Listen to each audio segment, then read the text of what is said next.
ഇത് ചെറിയ ലൈഫല്ലേ ഉള്ളൂ. ഇത്ര ചെറിയ ലൈഫ് എത്ര കാലം നമ്മളോട് ജീവിക്കും, ഇനി എത്ര കാലം ജീവിക്കും ഒന്നും നമുക്ക് പറയാൻ പറ്റില്ലല്ലോ.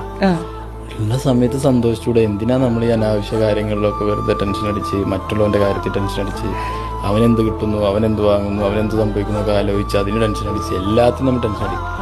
എന്നാൽ നമുക്ക് സന്തോഷിക്കാൻ എന്തൊക്കെ ഉണ്ട് ചുറ്റിലും, നമുക്ക് എന്തൊക്കെ ഉണ്ട്, നമുക്ക് എന്തൊക്കെ നമുക്ക് ചുറ്റിലുണ്ട്, അതിനെ ആലോചിച്ച് നമുക്ക് കിട്ടിയതിനെ കുറിച്ച് ആലോചിച്ച് സന്തോഷിച്ചു.